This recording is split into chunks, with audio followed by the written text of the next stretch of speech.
Assalamualaikum warahmatullahi wabarakatuh.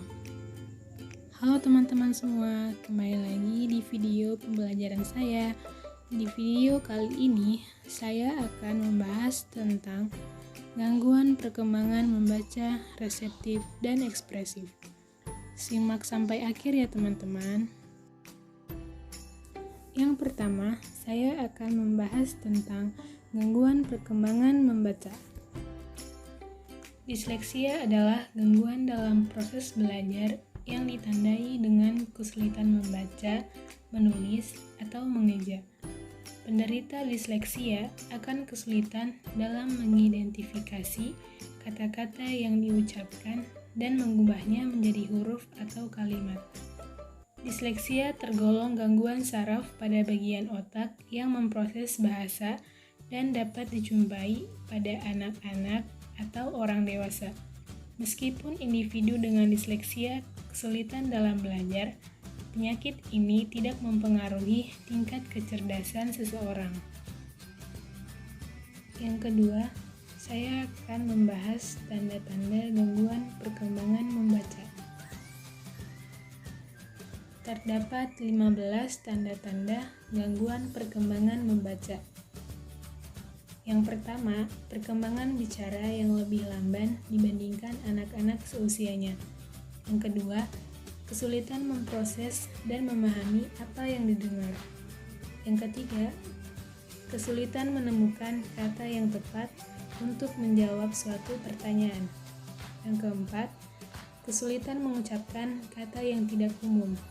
Yang kelima, kesulitan mempelajari bahasa asing. Yang keenam, kesulitan dalam mengingat sesuatu. Yang ketujuh, kesulitan dalam mengeja, membaca, menulis, dan berhitung. Yang kedelapan, lamban dalam menyelesaikan tugas membaca atau menulis. Yang kesembilan, lamban dalam mempelajari nama dan bunyi abjad. Yang kesepuluh, menghindari aktivitas membaca dan menulis. Yang ke-11, kesulitan mengingat huruf, angka, dan warna. Yang ke-12, kesulitan memahami tata bahasa dan memberi imbuhan pada kata. Yang ke-13, sering salah dalam mengucapkan nama atau kata. Yang ke-14, sering menulis terbalik, misalnya menulis speed saat diminta menulis tip. Yang ke-15 atau yang terakhir, sulit dalam membedakan huruf tertentu saat menulis, misalnya D dengan B atau M dengan W. Selanjutnya, masuk ke pembahasan berikut, yaitu faktor yang mempengaruhi gangguan perkembangan membaca. Secara garis besar, faktor yang mempengaruhi gangguan perkembangan membaca dibagi menjadi 3 faktor. Yang pertama, genetik. Penyebab disleksia yang paling umum adalah cacat pada gen DCD2 dan biasanya diturunkan dari anggota keluarga. Kondisi ini bermula saat cerebrum atau bagian otak yang mengatur aktivitas berpikir, membaca, dan bahasa tidak berfungsi dengan baik. Yang kedua, kondisi lainnya. Selain faktor keturunan, penyebab disleksia adalah gangguan yang dialami anak setelah dilahirkan seperti cedera otak atau trauma lainnya.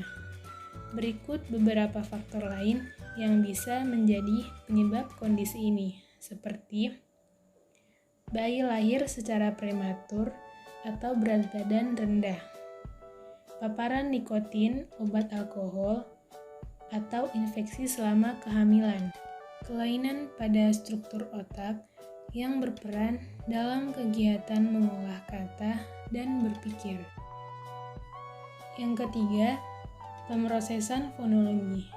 Faktor ini terjadi karena adanya ketidakstabilan dalam otak, terutama pada area fonologi atau bahasa, di mana menyebabkan penderita disleksia mengalami kebingungan dan susah membedakan huruf yang hampir sama atau terbalik-balik. Dan yang terakhir, masuk ke pembahasan terapi dalam gangguan perkembangan membaca. Yang pertama, stimulasi edukasi. Anak yang memiliki disleksia biasanya akan diajarkan dengan pendekatan dan teknik khusus. Di sekolah, guru bisa menggunakan teknik yang melibatkan pendengaran, penglihatan, dan sentuhan untuk meningkatkan keterampilan membacanya. Lewat cara ini, anak akan dibantu untuk menggunakan beberapa indera sekaligus untuk belajar, seperti mendengarkan materi yang telah direkam sambil menulis. Selain itu, anak juga akan diajarkan untuk mempraktikkan gerakan mulut saat bersuara dan mengucapkan kata tertentu. Yang kedua, menggunakan bantuan teknologi. Terapi disleksia bisa dengan bantuan teknologi dilakukan untuk mempermudah pembelajaran dan pekerjaan pada remaja juga orang dewasa. Penggunaan komputer ini biasanya cenderung lebih memudahkan jika dibandingkan dengan buku. Selain itu, program text-to-speech memungkinkan komputer untuk membaca teks seperti yang tertera di layar. Tujuannya untuk melatih indera penglihatan dan pendengaran. Yang ketiga, menunjukkan perhatian dan kasih sayang. Agar anak tetap semangat untuk belajar, Anda harus menunjukkan perhatian dan kasih sayang. Caranya mudah, yaitu dengan memuji atau merayakan setiap kemajuannya dalam belajar. Kemudian, bantu anak untuk memahami kondisinya.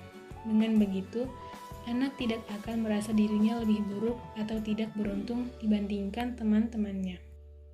Terapi ini penting guna membangun kepercayaan diri anak untuk bersosialisasi dengan orang lain, agar mencegah gangguan emosional pada anak.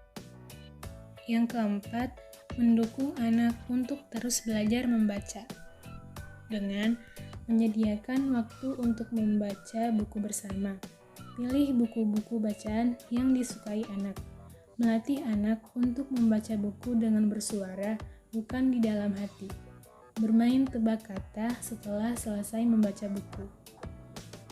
Berikan rasa nyaman dan menyenangkan bagi anak saat membaca buku bersama supaya tidak bosan.